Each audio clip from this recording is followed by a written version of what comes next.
Buenas tardes, mi nombre es Joana Costa, soy abogada e investigadora del Observatorio de Discriminación Racial de la Universidad de los Andes. En el día de hoy me tocó moderar el tema de acciones afirmativas en Brasil. Hoy nos encontramos con la doctora Matilde Ribeiro. Ella es trabajadora social y fue exministra de Equidad Racial en Brasil.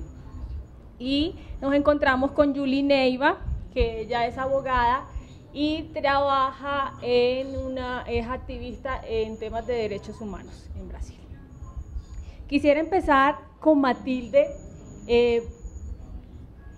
preguntándole o que nos cuente más bien un poco sobre cómo ha sido su experiencia desde lo personal y desde el Ministerio de Equidad Racial sobre el tema de las acciones afirmativas. A Secretaria Especial de Políticas de Promoção da Igualdade Racial foi criada em 2003 a partir de uma demanda muito forte vinda do movimento social brasileiro. E esta política já vinha sendo desenvolvida anteriormente, mas de maneira difusa pelo governo anterior ao governo Lula. No governo Lula, portanto, nós concentramos as ações em um espaço com status de ministério. Minha experiência pessoal foi muito interessante porque, além de estudiosa da questão racial e de gênero, sou militante do movimento negro e do movimento feminista no Brasil. E, passando ao papel de representante oficial de governo, tive que mudar os mecanismos mentais para construir uma política que é bastante importante para o Brasil, porém ainda não conseguiu atingir de uma maneira direta a maioria da população brasileira que é negra. É um desafio a implementação desta política e nos 5 anos que fiquei no governo, procurei manter um diálogo com a sociedade civil e, ao mesmo tempo, negociar essa política no interior do governo. Uma tarefa árdua, porém necessária num processo de construção de políticas institucionalizadas sobre igualdade racial. Um processo importante que está no seu início e com uma demanda reprimida historicamente. Julie, es de conocimiento para nosotros que desde la organización donde vienes trabajando se han litigado varios casos sobre acciones afirmativas. Nos gustaría que nos cuentes un poco sobre esos casos y sobre el resultado que se ha visto al respecto. Ok, gracias. Voy a intentar hablar en portuñol. En portuñol. Bueno, yo soy la coordinadora del programa de justicia de Conectas Derechos Humanos, que es una organización de derechos humanos basada en São Paulo, Brasil. Desde 2003, ha llegado el primer caso al Supremo Tribunal Federal en Brasil, contestando la legitimidad y constitucionalidad de un programa de cuotas en la Universidad de Río de Janeiro.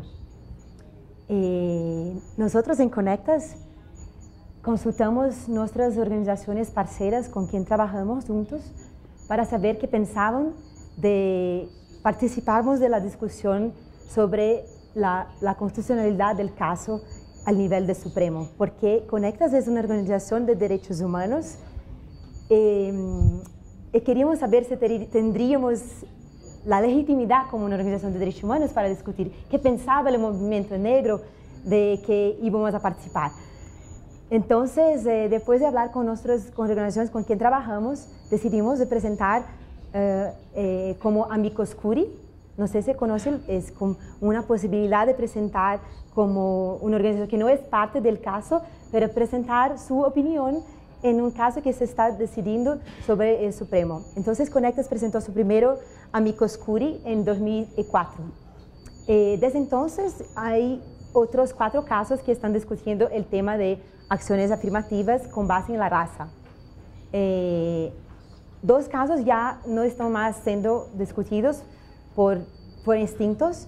El caso que está ahora es un caso que discute las acciones afirmativas en la Universidad de Brasilia.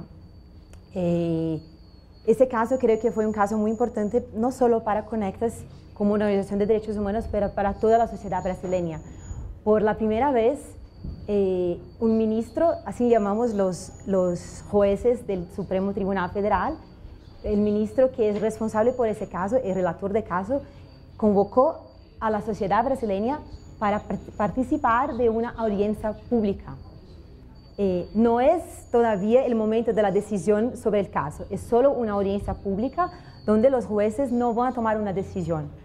El director de Conectas, Oscar Villena, hizo una argumentación, una presentación. Muchas otras personas de la sociedad brasileña fueron invitadas también, creo que como unos 38 especialistas, que son personas del gobierno, profesores, activistas, estudiantes, personas que trabajan con el tema, porque los ministros querían saber qué pensamos nosotros sobre el tema. Creo que esta fue una oportunidad muy importante, no solo para Conectas, para nuestros casos, pero para la sociedad brasileña de discutir al nivel del debate constitucional qué pensamos sobre las acciones afirmativas. Entonces, Conectas, el nivel de Supremo, ha trabajado con Amicus Briefs, en Amicus Curiae, así hemos trabajado. Okay. Matilde, quisiéramos que nos contaras un poco cómo ha sido esa visión o cuál ha sido la posición que ha tomado la comunidad y que ha tomado el Estado en cuanto al tema de acciones afirmativas, en el sentido de si piensan o creen que es necesario la aplicación de acciones afirmativas en Brasil. Este é um debate extremamente conflituoso no Brasil. Existem fortes posições a favor e fortes posições contra. Esta audiência pública que Júlia mencionou demonstrou a guerra de pensamentos em torno dessa questão. O movimento negro brasileiro, apesar de ter, numa linha mais geral, quase que na totalidade, a defesa das ações afirmativas, tem pensamentos diferentes de maneiras de se aplicar as ações afirmativas e as políticas de cotas. Existem setores que defendem retornos financeiros individuais às pessoas como reparações, assim como existem setores que avaliam que as políticas de ações afirmativas devem ser desencadeadas por governos como políticas públicas. Esta é a perspectiva que eu acredito e que boa parte do movimento negro acredita. No entanto, tanto na sociedade como no interior do governo, existem muitas desinformações sobre o tema. Hoje eu ouvi aqui um estudo coordenado por Cláudia, que apresentava formas de desconhecimento de gestores e de população em relação ao tema ações afirmativas. No Brasil, isso também acontece. Assim como também a maioria das pessoas que compõem cargos de alto escalão no governo, seja federal ou locais, são pessoas vindas de classe média, são pessoas bem educadas e que defendem políticas universalistas. Então, a disputa de ideias é muito grande, mas nós acreditamos, enquanto uma ação social, que é necessário ter essa disputa e trabalhar de maneira assertiva para que as políticas de cotas e ações afirmativas tornem-se leis no país, que ainda não são, e também possam ser aplicadas pelas universidades públicas e privadas, considerando a educação um direito de todos que não é aplicado de maneira democrática no país.